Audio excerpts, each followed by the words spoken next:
Wrong number वाला प्यार episode 114। अगली सुबह अडानी मेंशन। सुबह होते ही अथर्व अपने मॉम डैड से पूछने लगा कि वह कब कोलकाता जाएंगे। उसका एक्साइटमेंट देखकर उसके पेरेंट्स मुस्कुराने लगे। एक दिन भी नहीं हुआ और अथर्व का उतावलापन देखकर वे सब मुस्कुरा रहे थे और सबको मुस्कुराता देख अथर्व समझ गया कि वह लोग क्यों उस पर हंस रहे हैं। नीलम जी ने अपने बेटे को समझाते हुए बोली, देखो बेटा, पंडित जी को मैंने बुलाया है, वह अभी कुछ ही देर में आ जाएंगे। उनसे तिथि पूछकर हम लोग निकलेंगे। अथर्व अब जाकर कहीं शांत हुआ, वरना उसे तो यही लगा कि उसके पेरेंट्स कहीं भूल तो नहीं गए। ब्रेकफास्ट करने के वक्त सभी लोग डाइनिंग टेबल पर इकट्ठा थे। वहीं अथर्व का ध्यान माहिर की तरफ था। वह अब जानना चाहता था कि आखिर उसका दोस्त उससे छुपा क्या रहा है। अथर्व माहिर को बड़े गौर से देख रहा था और वह ये भी जानता था कि अगर उसने डायरेक्ट माहिर से पूछा तो वह बताएगा नहीं। इसलिए उसने अपना तरकीब लगाया कि क्यों न वह खुद पता लगाए कि आखिर माहिर उससे छुपा क्या रहा है। ब्रेकफास्ट करने के बाद आनंद जी, माहिर, आर्य सभी ऑफिस जाने के लिए निकल रहे थे, तो वहीं अथर्व सभी को देख बोला, मैं भी आप लोगों के साथ ऑफिस चल रहा हूँ।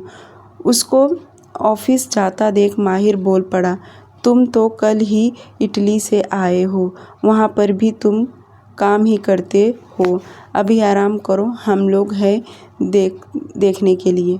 माहिर का इतना कहना कि अथर्व उसके पास आकर उसके कंधे पर हाथ रखते हुए कहा, पता है मुझे, ये भी पता है कि आप लोग भी सब यहाँ मिलकर हैंडल करते हो, तो क्या हो गया अगर मैं भी आकर थोड़ी मदद कर लूँगा तो। अब किसी ने कुछ नहीं कहा। उसके बाद अथर्व भी तीनों लोगों के साथ ऑफिस के लिए निकल पड़ा। कुछ देर बाद सभी लोग ऑफिस पहुंच गए और अपने अपने कैबिन में जाकर बिजी हो गए। अथर्व तो किसी और काम से आया था। वह यहाँ आते ही सबसे पहले मैनेजर और एचआर को अपने कैबिन में बुलाया और सभी एम्प्लॉयज़ के बारे में जानने की कोशिश करने लगा। अथर्व ने मैनेजर को ऑर्डर दिया कि सभी एम्प्लॉयज़ की रिपोर्ट लेकर आए। उसका ऑर्डर पाते ही मैनेजर वहां से चला गया। उसके जाने के बाद अथर्व खुद से बड़बड़ाते हुए कहा, माहिर, मैं तुमसे पूछ सकता हूँ और मुझे ये भी पता है कि तुम मुझे बता दोगे, पर ऐसी कोई तो वजह है जो तुम मुझे नहीं बताना चाहते। कोई बात नहीं, मैं अपने तरीके से पता लगाऊंगा। मैं भी तो तुम्हारा भाई हूँ, तुम्हारे दर्द ना समझ पाऊँ तो क्या फ़ायदा। इतना बोलकर वह लैपटॉप में ध्यान देने लगा। करीब आधे घंटे के बाद मैनेजर अंदर कैबिन में आया और आते ही उसने अपना लैपटॉप ऑन किया और सभी एम्प्लॉयज़ और उनका डिपार्टमेंट के बारे में बताने लगा। अब अथर्व की कंपनी कोई नई कंपनी तो थी नहीं, बहुत पुरानी थी और यहाँ न जाने कितने हजार एम्प्लॉयज़ काम करते थे और तो और कितनों ने छोड़ दिया। कुछ समझ में नहीं आ रहा कि वह कैसे पता लगाए। फिर भी अपना मास्टरमाइंड दिमाग लगाते हुए कहा, इन 1 सालों के अंदर जो एम्प्लॉयज़ आए हैं उनके बारे में मुझे डिटेल्स चाहिए। अथर्व के इतना कहना कि मैनेजर जो 1 साल के अंदर कंपनी ज्वाइन किए थे उनके बारे में बताने लगा। उसमें भी बहुत सारे एम्प्लॉयज़ थे और डिपार्टमेंट अलग अलग था। फिर अथर्व अपना दिमाग लगाया और पूछा, अच्छा ऐसा करो, जो माहिर के जरिए एम्प्लॉयज़ आए हैं उनका मुझे नाम बताओ। यह सुन माहिर बोला, सर मुझे 2 मिनट का टाइम दीजिए। इतना बोलकर वह लैपटॉप में और भी डिटेल्स निकालने लगा। सब डिटेल्स निकालने के बाद उसने बताया कि इन दिनों माहिर ने किन किन का इंटरव्यू लिया था। वैसे तो एम्प्लॉयज़ का इंटरव्यू एचआर डिपार्टमेंट ही लेती है, पर ऐसे रेफरेंस के जरिए कभी कभार ऑफिस के बॉस लिया करते थे, जैसे कि दिशा। माहिर के जरिए दिशा ऑफिस में आई थी।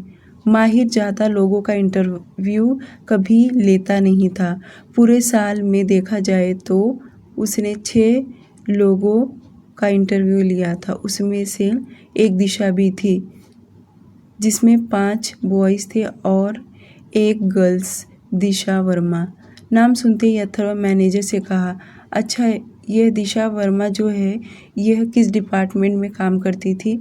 यह सुन मैनेजर बोला, सर यह फाइनेंस डिपार्टमेंट में इंटर्नशिप जॉब कर रही थी और जैसे उसका फाइनल एग्ज़ाम्स हुआ उन्होंने जॉब छोड़ दिया और इनका 4 घंटे का ही ड्यूटी था क्योंकि यह स्टडी करती थी। एक्चुअली माहिर सर के कहने पर ही इन्हें जॉब पर लिया गया था। यह सुनकर अथर्व आगे बोला, और यह रहती कहाँ थी?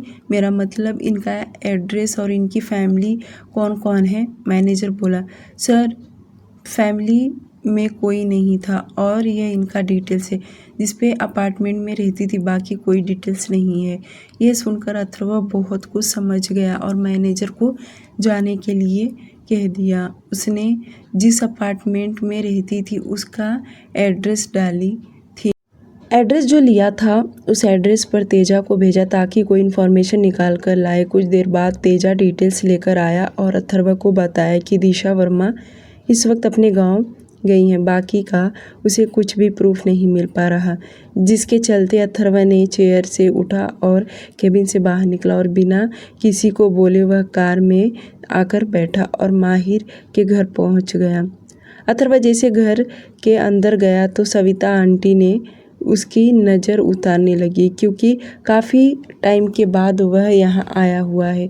उसके बाद उसकी खातिरदारी में लग गई। सभी लोग सविता आंटी को रिस्पेक्ट देते थे क्योंकि उन्होंने माँ की तरह माहिर को प्यार दिया था और अभी भी उनका प्यार कम नहीं हुआ। अथर्व दोपहर का लंच सविता आंटी के हाथों से करने लगा और वह सविता आंटी से कहा, आंटी एक बात पूछूं? उसका इतना कहना कि सविता आंटी हंसते हुए बोली, हाँ अथर्व बाबा बोलो। ये दिशा वर्मा कहाँ चली गई? मतलब वह अपार्टमेंट में नहीं है। दिशा का नाम सुनते ही सविता आंटी हड़बड़ा कर पूछने लगी, क्या मतलब बाबा कि दिशा अपार्टमेंट में नहीं है? वह तो यहाँ से जाने के बाद वहीं थी। यहाँ से जाने के बाद मतलब? अथर्व सवाल करते हुए पूछा। सविता आंटी बोली, माहिर बाबा दिशा को यहाँ लेकर आए थे। वह कुछ दिन यहीं थी। उसके बाद उन्होंने उसे अपार्टमेंट में रहने के लिए कहा। क्यों, क्या हुआ बाबा? अथर्व खाना खाते वक्त बोला, नहीं आंटी ऐसी कोई बात नहीं है, मैंने सोचा उनसे मिल लेता हूँ। अथर्व का इतना कहना कि सविता आंटी बोली, बहुत प्यारी बच्ची है, फूल जैसी। उसके जाने के बाद मुझे बहुत बुरा लगा। जहाँ वह रहती है अपना सा लगने लगता है। उसके जाने के बाद माहिर बाबा को भी तकलीफ हुआ पर वह जताते नहीं। अथर्व को अब सारे सवालों का जवाब मिल गया और वह अनजान बनते हुए कहा, वैसे उनका गाँव कहाँ है आंटी? यह सुन सविता आंटी अपने दिमाग पर जोर देते हुए याद करने लगी और उन्हें तुरंत याद भी आ गया, भोपाल बाबा। हाँ भोपाल में रहती है। यह सुना अथर्व बोला, भोपाल तो बहुत बड़ा है आंटी, कोई सिटी का नाम होगा। अब तो सविता आंटी और भी ध्यान देने लगी और कहा, हाँ उसने मुझे बताया था, अब बहुत दिन हो गया, याद नहीं आ रहा। हाँ कुछ गांधीनगर बोल रही थी। अथर्व धीरे धीरे करके पूरा डिटेल्स उनसे लिया। अब दिशा का पूरा एड्रेस मिल गया और खाना खाने के बाद वह वहाँ से निकला और खुद के मन में कहा, बस मेरे भाई माहिर तो तुम्हारा यह वजह था इटली से यहाँ भागते हुए आने का। तुमने हमेशा मेरी मदद किए हो, मुझे जो चाहिए वह दिए हो, हर मेरी मुसीबत के घड़ी में खड़े रहे हो और आज मैं तुम्हारा प्रॉब्लम सॉल्व करने के लिए कोशिश करूँगा, बल्कि सॉल्व करूँगा।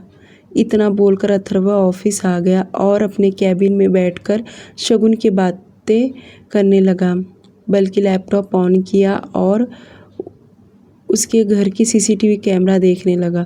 काफ़ी महीनों से उसने देखा नहीं था पर आजकल उसे फिर से ज़रूरत पड़ गया देखने का। इस वक्त लिविंग एरिया में तीनों बहनें बैठी और मम्मी पापा सभी लोग पुरानी यादों को ताज़ा कर रहे थे।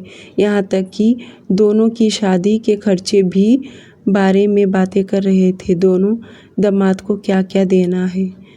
श्याम जी का बजट बैठ नहीं रहा था। वह कुछ चीज़ें बेचने के लिए तैयार के हो रहे थे। ये सब अथर्व देख रहा था और उनका पूरा प्रॉब्लम समझ गया। शाम को ऑफिस से सब लोग मेंशन जाने के लिए निकल पड़े। मेंशन पहुंचते ही नीलम जी ने बताया कि आज पंडित जी आए थे और कल शगुन के घर जाना है। यह सुनकर तो अथर्व के चेहरे पर लंबी वाली स्माइल आ गया और इसी के साथ उन्होंने डाइनिंग टेबल पर अपनी तीनों चीज़ों के लिए उनके फेवरेट खाना बनाया था। आज उन्हें अपना घर भरा भरा हुआ अच्छा लग रहा था। अगली सुबह अडानी मेंशन सभी लोग जोरों शोरों में तैयार हो रहे थे। वहीं नीलम जी की आवाज़ बहुत तेज़ आ रही थी क्योंकि आज वह कोलकाता अपनी बहू देखने जो जा रही थी। सब कुछ कल ही रेडी हो गया था। सिर्फ नीलम जी की आवाज़ बहुत तेज़ आ रहा था। वह कंटिन्यू आनंद जी को आवाज़ लगाए जा रही थी। वह नहीं चाहती थी कि ज़्यादा लेट हो। कुछ ही देर में मेंशन के टॉप फ्लोर पर जेट आकर रुक गया। नीलम जी, आनंद जी और आर्य बल्कि सभी लोग जेट में जाकर बैठ गए। कुछ देर बाद वे लोग कोलकाता उतरे। वहाँ से वह सब गाड़ी में बैठकर दमदम सिटी के लिए निकल पड़े। यहाँ पर श्याम जी ने भी सारी तैयारी कर दिया था, बल्कि उन्होंने वीर और वीर के फैमिली को भी बुला लिया था ताकि सभी लोग आज मिलकर आमने सामने बातें कर ले। और उन्होंने आसपास पड़ोसियों को भी बता दिया कि उनकी छोटी बेटी के लिए भी रिश्ता आया है, क्योंकि राशि का तो सभी को पता चल गया था। शगुन भी बहुत ज़्यादा एक्साइटमेंट में थी, तो वहीं उसकी दोनों बहनें भूमि और राशि भी बहुत देर से परेशान किए जा रही थी। दोनों बार बार उसे छेड़ रही थी। वह अथर्व के बगैर नहीं रह सकती, पर वह बिल्कुल भी अपने चेहरे पर शोक नहीं होने दे रही थी। पर कहीं न कहीं उसके मन में अथर्व का ख्याल बार बार आ रहा था। दोपहर का वक्त, कुछ ही देर में महंगी महंगी 3 कार उनके कॉलोनी के बाहर आकर खड़ी हो गई और आसपास के लोग एकटक देखने लगे। सबसे पहले कार में से नीलम जी और आनंद जी उतरे, तो वहीं पीछे वाले कार में से अथर्व और माही निकले और लास्ट वाले में से आर्य, तेजा और मैनेजर सभी लोग बाहर निकले। उनकी पर्सनैलिटी देखकर ही सभी लोग दंग हो गए। उसके बाद वीर और वीर की फैमिली भी आ गई। कॉलोनी में एक ही चर्चा हो रहा था, श्याम जी ने अपनी तीनों बेटियों को चुन चुन के रिश्ते लाए।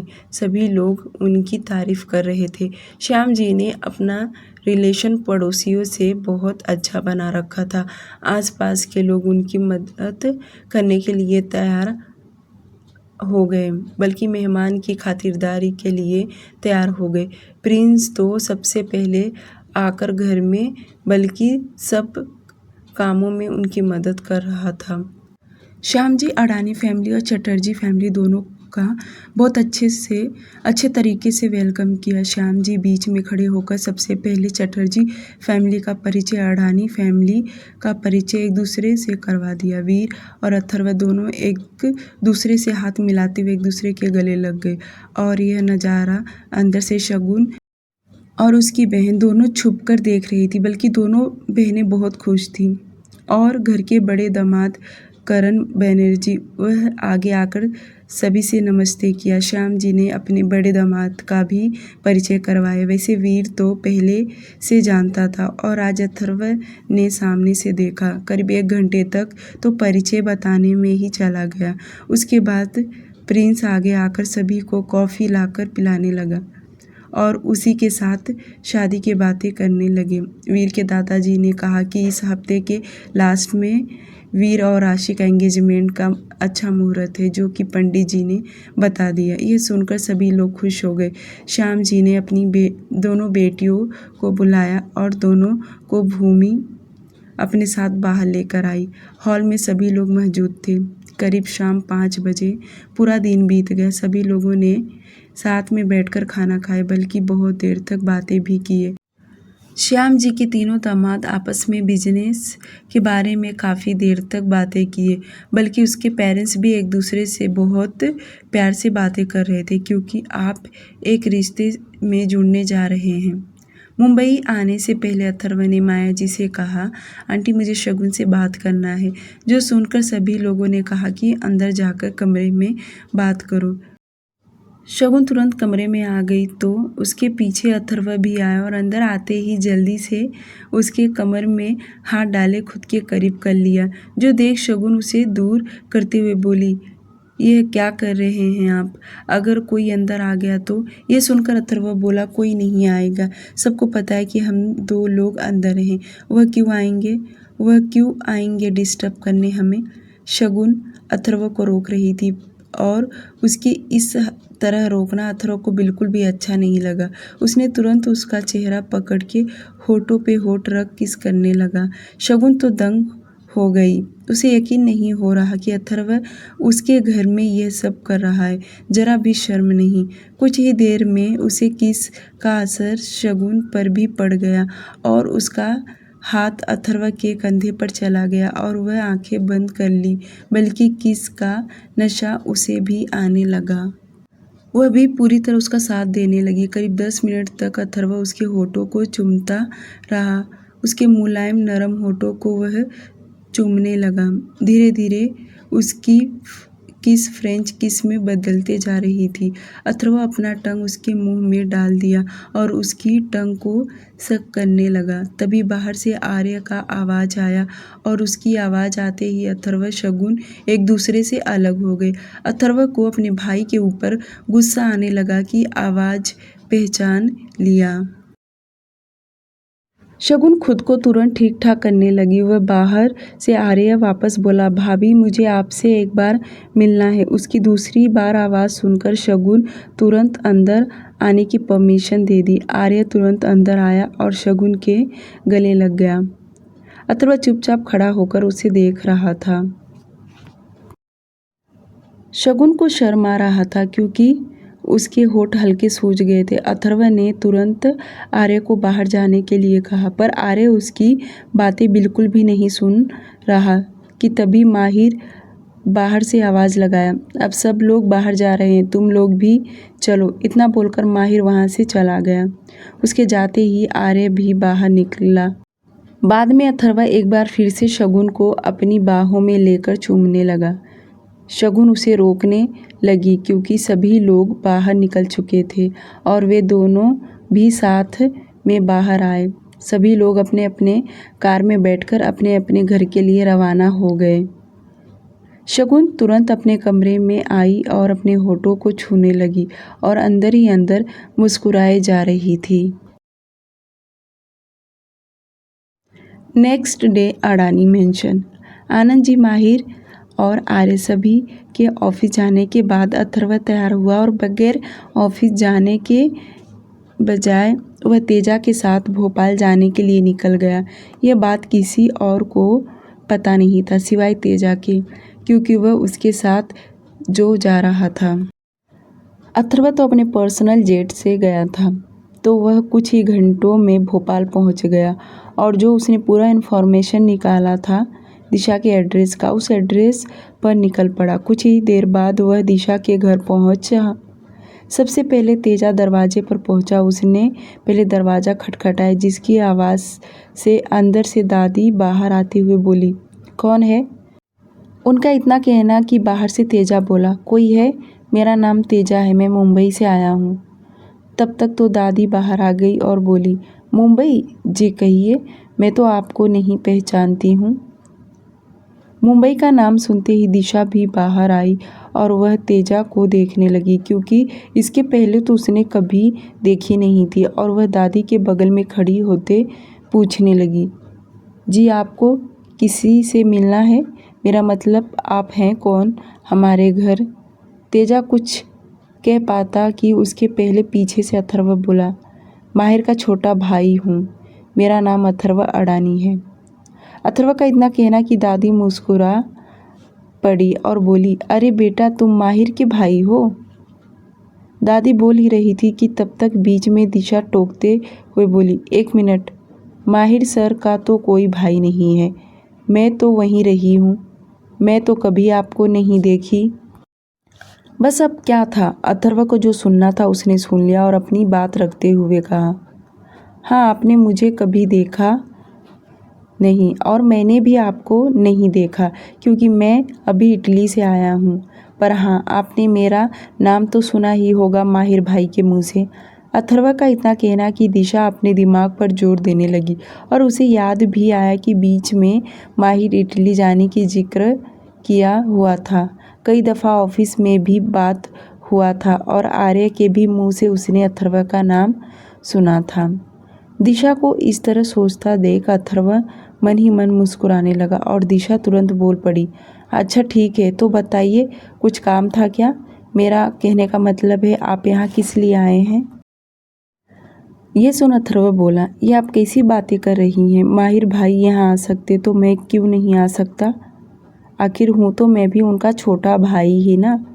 दिशा के सवाल सुनकर दादी आंख दिखाते हुए बोली, दिशा ये तुम कैसी बातें कर रही हो? बेटा आओ अंदर। दादी के कहने पर अथर्व घर के अंदर गया और जब वह अंदर गया तो अपनी चोर नज़रों से घर को देख रहा था, बल्कि 2 कोठरी का ही घर था। दादी ने दिशा को चाय और नाश्ता तैयार करने के लिए कहा और दादा दादी बैठकर अथर्व से हालचाल पूछने लगे। बातों ही बातों में दादी ने अथर्व से माहिर और माहिर के पत्नी के बारे में पूछ लिया, जो सुनकर अथर्व अपनी आंखें गोल गोल घुमाने लगा, मानो उसे कुछ समझ में ही नहीं आया और वह सवाल दोहराते हुए वापस पूछा, मैं कुछ समझा नहीं दादी, आप क्या कहना चाहती हैं? बाहर जो बातें चल रहा था वह किचन में से दिशा साफ साफ सुन पा रही थी। माहिर का जिक्र होते ही वह जो काम कर रही थी उसका हाथ स्लो हो गया।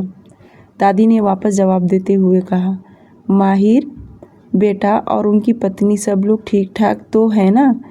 क्योंकि माहिर बहुत गड़बड़ी में मुंबई गया है, इसलिए पूछ रही हूँ। सब कुछ ठीक तो है ना? जो सुनकर अथर्व ने अपना सिर हाँ में हिला दिया, क्योंकि उसके पास कोई शब्द नहीं था और वह सोच में पड़ गया, आखिर माहिर को ये लोग शादीशुदा कैसे समझ रहे हैं।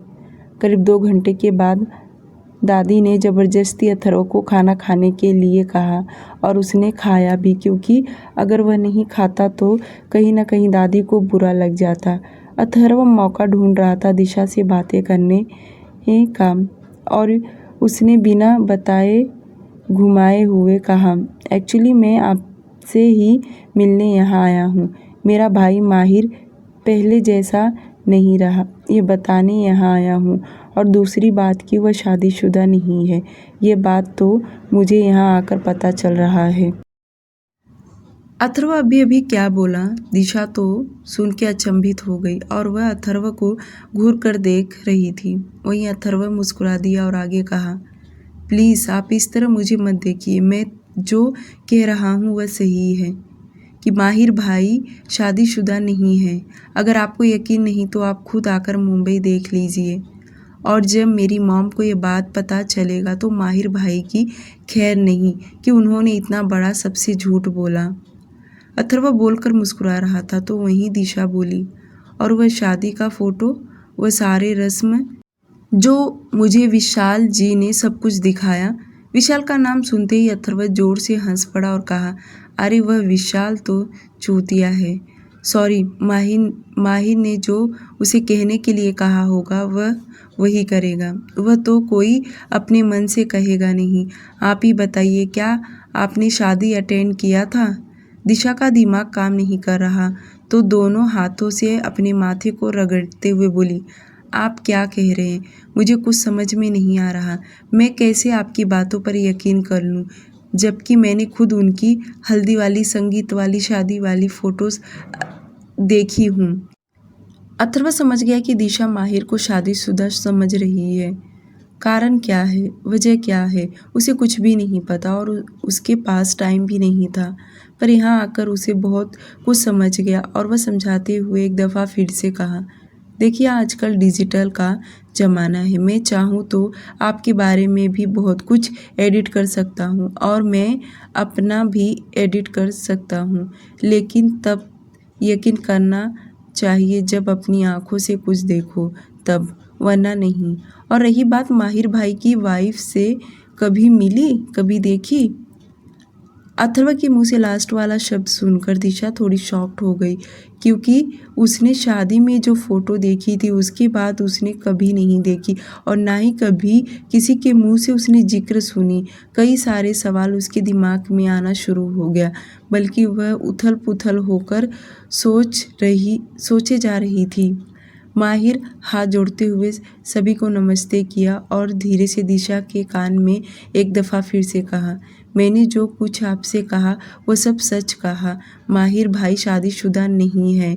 अथर्व इतना बोलकर वहाँ से चला गया, क्योंकि उसे मुंबई भी आना था, वरना उसे लेट हो जाएगा। उसके जाने के बाद दिशा तो एकदम सोच में पड़ गई। वह एक बार फिर से पास्ट के बारे में सोचने लगी। वह सब फोटो दिखाया था, आखिर विशाल अपने मन से थोड़ी ना कहेगा, माहिर के कहने पर ही उसने कहा होगा। पर माहिर जी मेरे साथ ऐसा क्यों किया?